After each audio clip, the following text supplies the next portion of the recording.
네, 고성국 칼럼입니다. 제가 장동혁 스타마케팅을 월요일 칼럼에서 말씀을 드리면서 월요일 방송 끝나고 고성국의 숲에도 그런 취지의 영상을 올렸습니다. 이에 대해서 에리카님, 100만도 안 되는 당원 어쩌고 저쩌고 했던 주호영이의 나불거림이 떠오르네요. 110만 당비 내는 당원의 국힘을 만들어낸 장동혁 대표. 보면 볼수록 자유우파에게 하늘이 준 선물이 아닐까 생각합니다. 현찬욱 투님, 장동혁 대표는 이미 우리에게 모든 걸 보여주었다. 윤석열 대통령 면회, 이게 윤 어게인이다. 무슨 다른 말이 필요하냐. 24시간 필리버스터, 목숨을 건 8일간의 진짜 단식, 징글징글하던 한동훈 살모사 쳐내기. 장동혁 대표한테 더 이상 뭘 바라는가. 지금까지 이처럼 훌륭한 캡틴을 우리가 만난 적이 있었던가. 장동혁 대표라 쓰고 승리라 잃는다. 장동혁 대표는 이미 다카이치 사나이와 동급이다. 6개월도 안 되는 시간 내에 당원 40여만 명 증원, 책임당원 92% 응원. 장동혁이라 쓰고 승리라 잃는다. 아주 멋진 글입니다. 독신규정님이, 그런데 우리 자유파 진영 일각에서 뭐 그렇게 많은 얘기는 아니지만 일각에서 선거 보이콧 이야기가 나오는 것을 좀 걱정하는 댓글을 올리셨어요. 그래서 제가 선거 보이콧에 대해서 한 말씀 드리겠습니다. 선거 보이콧이 우리 현대 정치 정당 역사에서 적극적으로 구사됐던 선거 보이콧 전략이 적극적으로 구사됐던 선거가 1948년 5월 10일 대한민국 건국을 위한 총선거 때였습니다. 그때 선거 보이콧을 두 세력이 했어요.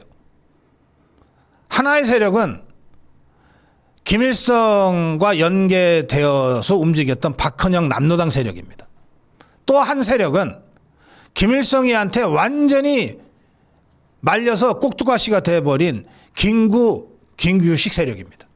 이 두 세력이 1948년 총선거를 보이콧 전략을 구사해서 선거를 못하게 하려고 했어요. 1948년 5월 10일 총선거가 잘 치러지면 그 선거에서 뽑힌 의원들이 재헌의회를 구성하고 대한민국 헌법을 제정하고 그 헌법에 입각해서 대한민국이 건국될 것이 너무나 빤하게 예상됐기 때문에 그 첫 출발점인 48년 50 총선거를 못하게 하려고 한 거예요. 그 두 세력이, 하나는 김일성, 박헌영 남로당 세력, 또 하나는 김일성의 꼭두가시 노릇을 했던 김규식 세력입니다. 어떻게 됐을까요? 김규식은 뭐 아무 의미가 없었어요. 문제는 김일성, 박헌영 남로당 세력의 선거 보이콧인데, 이 선거 보이콧을 이자들은 폭력으로 선거를 못하게 하려고 했어요. 그래서 발생한 것이 4.3 사태입니다. 그 결과 제주도의 당시에 국회의원을 2명을 뽑기로 돼 있었는데 그 선거를 결과적으로 못했어요. 4.3 사태가 발생하고 뭐 수많은 사람들이 죽고 다치고 계속해서 이 남로당 또 북한 조선노동당 지령을 받는 게릴라들하고 이 정부군이 전투를 하는 상황이었기 때문에 정상적인 선거가 불가능했습니다. 그래서 제주도 2개 선거구는 결국은 좌파들의 보이콧 전략이 성공했어요. 근데 나머지 전 지역에서는 선거가 순조롭게 이루어졌습니다. 그래서 대한민국 재헌의회가 성립된 겁니다. 그래서 그 재헌의회가 헌법을 만들어서 7월 17일 대한민국 헌법을 공표했고, 그 헌법에 입각해서 1948년 8월 15일 대한민국이 건국된 겁니다. 그러면 그때 좌파들이 뭐 수만 명 희생을 내면서까지 제주도 두 지역을 선거를 못하게 했는데 그 제주도 두 지역구 선거는 언제 됐냐? 1년이 지난 1949년 5월 10일 재선거가 치러졌어요. 그래서 제주도에서도 재헌의회 2명이 선출됐습니다. 선거 보이콧의 말은 뭐냐면 선거를 못하게 해서 선거를 아예 의미 없는 걸로 만들자는 거예요. 그동안 종북주사파 좌파 정권과 투쟁하는 과정에서 우리 자유우파 국민 진영 안에서도 이게 뭐 해보다 마나 부정선거인데 저것들 정권 잡는데 들러리만 쓸 건데 뭐하러 선거를 하냐, 차라리 보이콧하자, 이 울분에 찬 목소리가 시도 때도 없이 터져 나왔던 거 저 잘 압니다. 그런데 저 공산당 남로당이라고 하는 전국 조직이 군사반란 형태로 또는 내란이라는 형태로 물리적으로 폭력적으로 선거를 못하게 수만 명씩 죽어가면서 해도 안 되는 게 선거 보이콧이에요. 우리는 이 대한민국은 그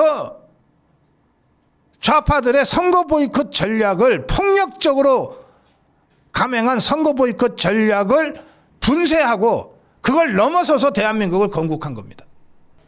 우리가 부정선거에 대한 강한 합리적 의심을 갖고 있는데 그게 무서워서 만약에 뭐 그럴 리는 없다고 저는 생각하지만 일각에서 뭐 선거 보이콧 얘기하는 분들도 진짜 선거 보이콧 하자는 말씀은 아닐 거라고 저는 믿습니다. 근데 만약에 그게 현실화되면 그야말로 자멸입니다. 그냥 갖다 바치는 겁니다. 우리 자유우파가 똘똘 뭉쳐서 치러도 쉽지 않은 선거인데 이 자유우파 진영에서 일부가 선거 보이콧한다고 떨어져 나간다. 그 결과를 여러분이 예상하시기가 어렵습니까? 저는 이게 현실화될 리가 없다고 생각합니다.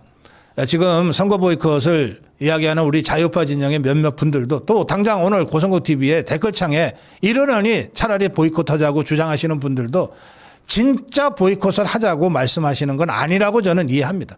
그 답답하고 절박한 심정을 그렇게 표현하고 계신다고 저는 생각합니다만 저는 이런 논의야말로 적전분열에 가깝다.